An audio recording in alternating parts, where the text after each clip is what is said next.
Olá pessoal, tudo bem com vocês? Papo de hoje vai ser aquela conversa macroeconômica que eu sempre trago para vocês, não toda semana, mas muitas vezes a cada 10, 15 dias. Então a gente vai falar aqui sobre dólar mundo, sobre o nosso dólar, um comentário rápido, e a gente vai estudar muito a nossa bolsa em relação ao que está acontecendo no ambiente macroeconômico doméstico. Talvez eu dê uma pitacada até o final do vídeo sobre commodities, mas eu não sei se vai dar tempo, quero que esse vídeo aqui seja curtinho, tá? A gente vai começar falando nesse gráfico feioso que vocês estão vendo aí sobre dólar nosso, contrato futuro e também o DXY, depois a gente muda para a dinâmica brasileira, inflação, juro real, Selic e Ibovespa, e terminamos com o valuation do Ibovespa. Se der tempo, eu ver aqui que vai dar tempo, se der tempo ou não, eu falo sobre commodities também.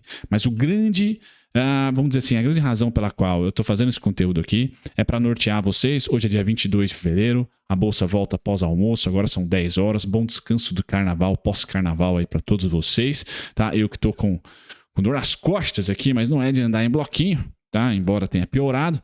Mas é por causa do basquete. Então, Brunão, pós-30, difícil ficar saudável aqui por um bom tempo. O basquete não está sendo uma coisa muito... Qualidade de vida não está aumentando não, viu? Desde que eu voltei a jogar basquete ano passado. Mas enfim, tô eu aqui meio enfermo, compartilhando com vocês aí para ver se suaviza a dor. Vamos começar com o dólar. A gente vai comentar sobre Bovespa já e terminamos com valuation. Beleza, pessoal? Esse vai ser o vídeo onde o principal objetivo é trazer para vocês o que esperar para 2023 de uma maneira geral. Tá? Não só Brasil, né, ações, mas também aí o câmbio e renda fixa. Bacana. Vamos lá, pessoal. Eu começo nesse gráfico aqui. Eu só acho que eu posso sair da telinha, né? Eu acho que vai ficar melhor para vocês. DXY, pessoal, para quem não conhece, aqui nesse gráfico tem dois índices, né? O primeiro índice é o DXY, ou DXY, se você for gringo aí, certo? O DXY nada mais é que uma cesta de moedas, tá? Todas elas disputando protagonismo contra o dólar, tá? Que é a moeda reserva. Beleza? Então pensem que para o DXY subir, tá? O dólar tem que se valorizar contra o euro, contra o ien japonês, contra a libra esterlina, tá? Contra as moedas do G5, G8, tá?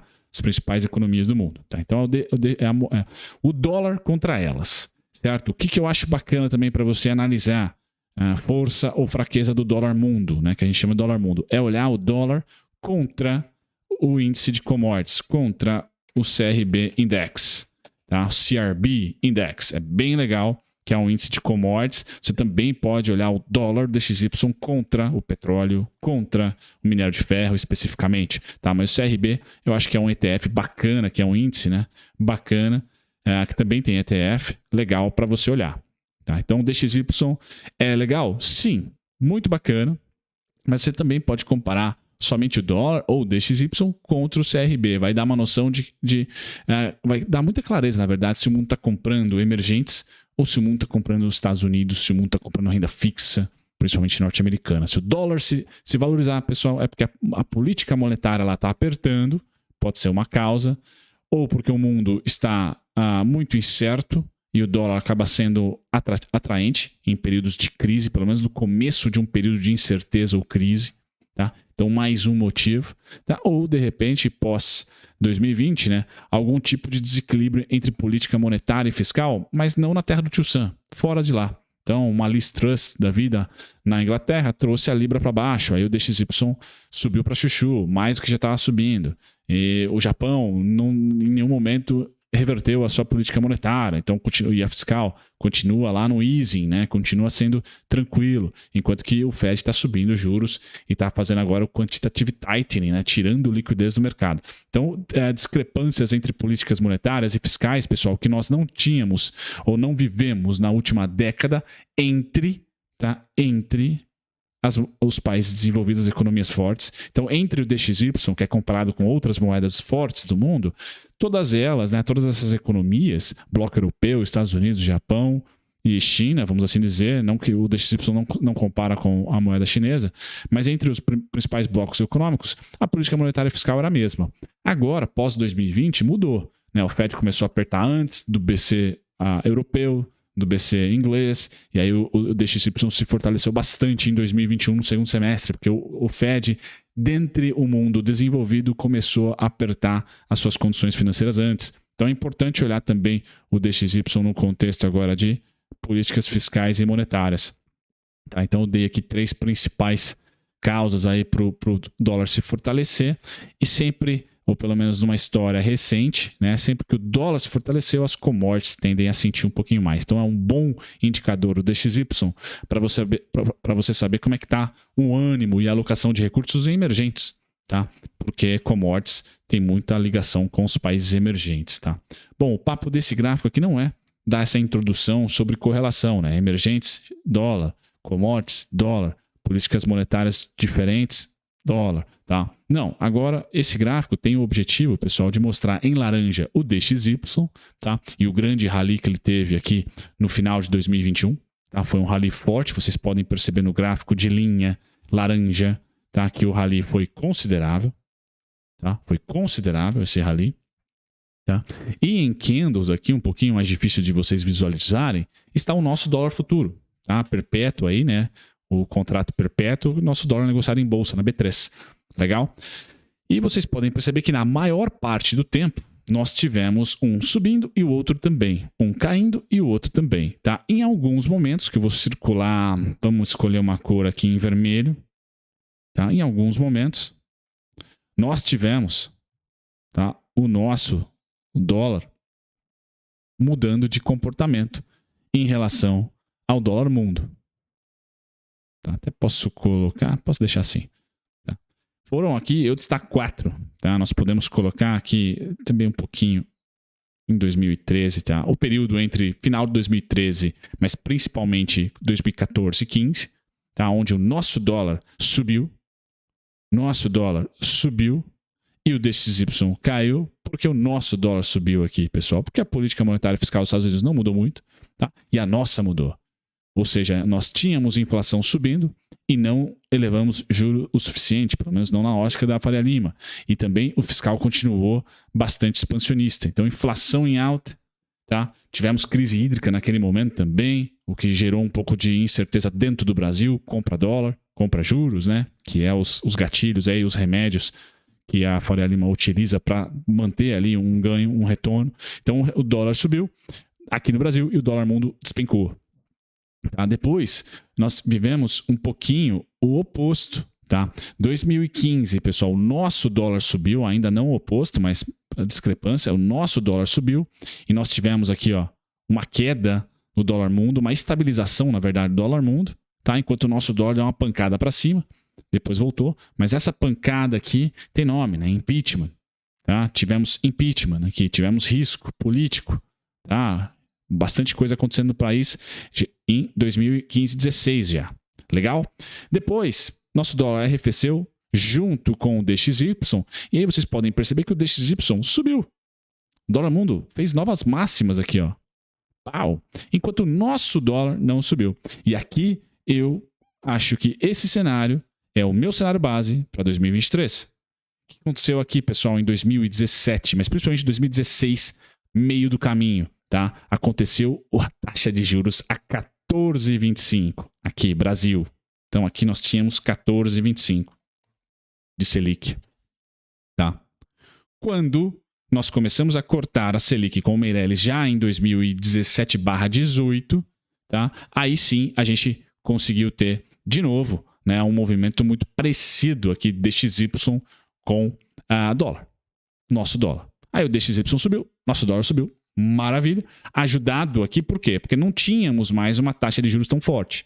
Começou a ser cortada os juros, o dólar mundo começou a subir. Poxa, o que aconteceu aqui nos Estados Unidos, pessoal? Começou a subir, a diminuir o quantitative easing, tá? E a subir juros. Vejam aí, 2017 foi um ano péssimo para o S&P, ele não saiu do lugar. Tá? Porque começou a se mudar política monetária e fiscal nos Estados Unidos. Depois voltou, o Powell pivoteou, tá? E aí o dólar tomou uma pancada, veio a pandemia, tomou outra pancada. Tá? Então aqui na pandemia é o último momento em que o dólar mundo cai e o nosso não. Por quê, pessoal? 2% de Selic. Não dá. Foi fake. Tá? Assim como agora nessa super alta do dólar, tá? Lógico que nós tivemos as PECs aqui, tá? Mas vou trazer principalmente essa super alta foi crise, Covid, e depois a manutenção da alta do dólar, enquanto o dólar no mundo despencou devido a toda a impressão de dinheiro por lá, nós tivemos aqui o dólar resiliente, por quê? Selic foi muito abaixo. Tá? O juro real muito negativo no Brasil. Então não teve entrada de dólar aqui. Tá? Então nós tivemos o dólar resiliente em alta, enquanto que o dólar mundo caiu. Agora o dólar mundo deu uma pancada para cima do DXY e nós caímos. Tá? Ou mantivemos aqui uma estabilidade. Tá? Caímos / estabilidade. E é justamente essa estabilidade que eu espero em 2023, porque agora, no momento atuar, estamos com 3,75. Tá? Um pouco menor do que ali. Então, esse é o momento da história que eu aguardo para o nosso dólar. Esse é o momento da história que eu aguardo para o nosso dólar por pelo menos mais um semestre, até aí, agosto desse ano aqui. Uma estabilização / queda do dólar. Tá? Porque não acho que a gente vai mudar esse número de 3,75 e também não vejo a atividade econômica surpreendendo tanto para empurrar a inflação para cima por demanda. Tá? Vejo que as ofertas no mundo inteiro estão melhorando. A demanda tende a ser parecida com 2022 ou até menor. Tá? Porque 2022 também nós tivemos ali bastante acontecimento, vários acontecimentos aqui que geraram inflação, principalmente guerra Rússia e Ucrânia. Tá? Então não vejo isso acontecendo em 2023. Por isso, nosso dólar deve se manter, pessoal, com uma pressão de equilíbrio / queda. Mas saibam que o DXY, esse pode atrapalhar no curto prazo, porque o DXY, e aí eu finalizo para vocês aqui a parte de dólar, tá? De análise de dólar, pessoal, o DXY especificamente, tá? Fez aqui um movimento simétrico de queda, tá? E agora, pessoal, ele deve parar de cair. Então, esse cara pode forçar o nosso dólar futuro, tá? Porque eu tenho alvo para ele final aqui, DXY, até os 110,800. Meu cenário para ele é esse aqui, ó, de estabilização, assim como foi ali 2009 até 2014. Estabilização com bastante volatilidade, né? Tendo momentos ali onde é interessante a gente vender dólar, onde é interessante comprar dólar. Aqui é interessante vender dólar, comprar dólar, vender dólar, comprar dólar.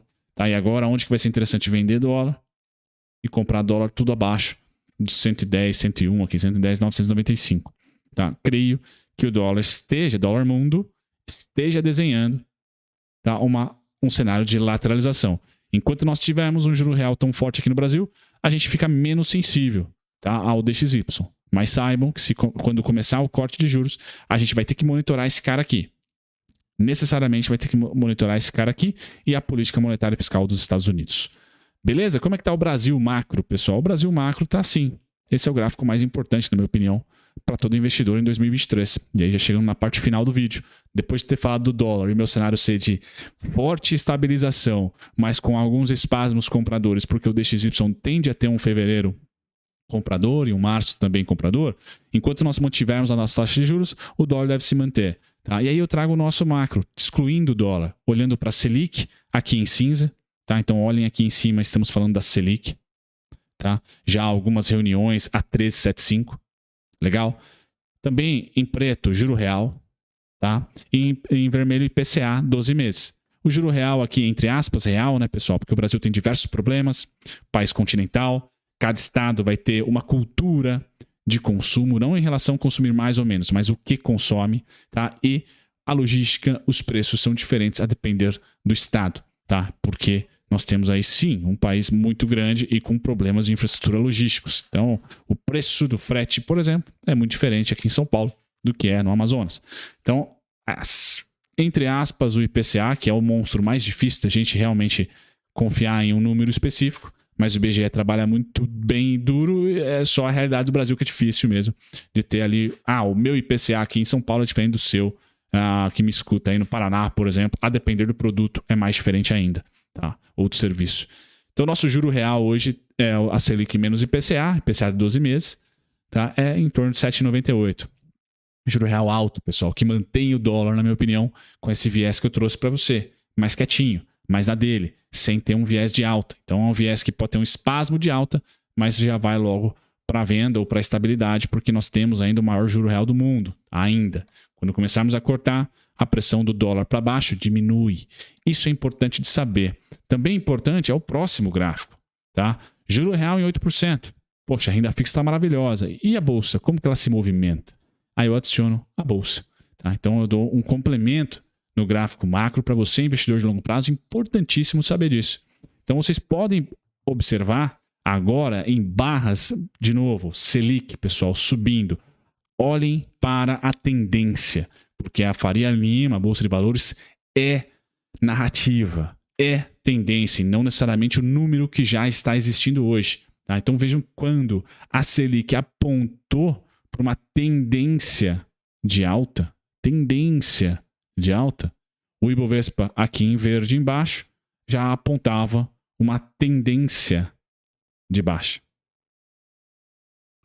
Certo? Enquanto nós tivermos essa tendência de alta, o Ibovespa, para quem do jargão de mercado, é subiu, vendeu. Tá? É subiu, vendeu. Bum, bum, bum. Legal? Enquanto a tendência, por isso que é bacana estudar política monetária e fiscal, ler alta, ficar ali amigão do Roberto Campos, quando mudar, seja lá quem for, ficar amigão, amigona de quem for. Tá? Então ali, política monetária é muito importante. Legal? Outra coisa que também não é muito amiga, tá? É a inflação, em vermelho. Inflação uma tendência de alta, certo? Inflação numa tendência de alta, o Ibovespa com problema. Muito problema. Legal? Juro real em tendência de alta, Ibovespa com problema. Tá? Agora, vejam que não precisou a Selic ser cortada, para o Ibovespa começar a subir. Ela já lateral, assim como estamos vivendo hoje, lateral, o Ibovespa já parou de cair. Muita atenção, pessoal, porque nós temos hoje no macro a inflação caindo, infelizmente por mão grande. Quando voltar o combustível, os impostos, vamos ver como que a inflação vai reagir. Então, o 2023 ainda é um ensaio muito grande, ou seja, uma incerteza maior ainda. O Ibovespa não deve caminhar para cima, deve ficar ainda rígido lateral. Mas, se nós continuarmos com essa trajetória de manutenção da Selic e olhando para frente e vir corte, como foi em 2017, pessoal, como foi em 2017, a tendência é que o Ibovespa se valorize. Então, a queda, nós estamos no meio desse cenário aqui embaixo, para o Ibovespa. Nós estamos no meio desse cenário. Já estamos vivendo topos e fundos descendentes. Porém, as condições macroeconômicas, porque a velocidade do aumento dos juros aqui foi lenta, paulatina. A velocidade aqui foi um foguete. Nós podemos ter encurtado, eu não sei, não tenho essa resposta, mas pela velocidade dos juros ter sido tão rápida de alta, nós podemos ter encurtado o fundo do Ibovespa. Então o Ibovespa tem toda a cara aqui de 2023, fazer fundo, se rompermos a mínima do ano passado, fazer fundo esse ano aqui, para não mais romper, tá? Mas nós agilizamos o fundo do Ibovespa devido a esse super aumento da Selic. Porém, pessoal, é o que tudo parece, esse corte não vai vir tão rápido como foi em 2017. Então, qual que é o meu cenário base? Tá? É que, sim, nós vamos cortar os juros. Tá? Nós vamos cortar os juros aqui. Ó. Só que ele vai ser lento, o corte, e pequenininho, de grão em grão. Diferente do que boa parte dos analistas estão achando. Vai ser um super corte. Não, eu acho que vai ser bem devagar. E olhando os dados, corta, passa ali algumas reuniões, corta de novo, olhando o dado, porque a inflação deve persistir. Ainda mais agora com a volta dos impostos. Então, pessoal, o Ibovespa travado, o S&P travado também agora, porque lá eles também estão com inflação. Isso é importante saber. Não precisa ter pressa para alocar recurso. A gente deve e está nesse mesmo cenário que nós vivemos há uma década atrás. Então lembre, né? Eu sou um analista que acredita que os eventos mudam. 2008 bem diferente de 2020, embora a resposta fiscal e monetária seja parecida, só com esteroides em 2020, tá? Bem parecido, tá? A única diferença é que 2020, na minha opinião, gerou um gatilho psicológico muito grande, e aí a economia comportamental e não liberal ou desenvolvimentista, onde as pessoas, quando receberam cheque, o cheque foi diferente, foi novidade em 2020, então as pessoas recebendo cheque, né, esse dinheiro impresso não foi para o mercado, para os bancos, para o mercado financeiro, para socorrer o imobiliário financeiro, não, ele foi também para consumo, então isso também gerou inflação, mas principalmente as pessoas ficaram trancadas e com expectativa ali de não poder, de repente, de não voltar ao normal. Então, o consumo foi muito acelerado, a tecnologia facilitou isso também, tá? Tanto no envio de crédito de dinheiro, quanto também nas compras, né? Internet, etc. Então, assim, isso gerou uma inflação que é uma novidade em relação a esse período aqui, de uma década atrás. E por termos essa novidade, inflação, tá? Por inflação ser a novidade, pessoal, eu acho que o mundo desenvolvido também vai passar por uma lateralização, tá? E o subdesenvolvido, né, em desenvolvimento, pessoal, a gente já sabe.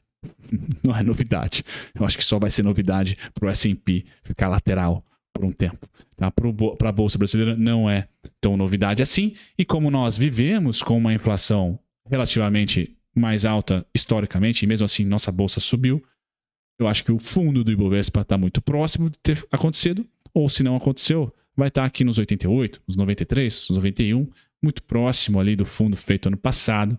Tá? E a gente pode ter acelerado esse fundo, mas com certeza não aceleramos, tá? A nova máxima. Então talvez a gente demore um pouquinho para romper essa nova máxima, mas o desconto do Ibovespa, ele, na minha opinião, está próximo ou já aconteceu, minha opinião, e aí eu termino com o PL, 20 minutos de vídeo, né, pessoal? Então não vai dar tempo de falar de commodities especificamente.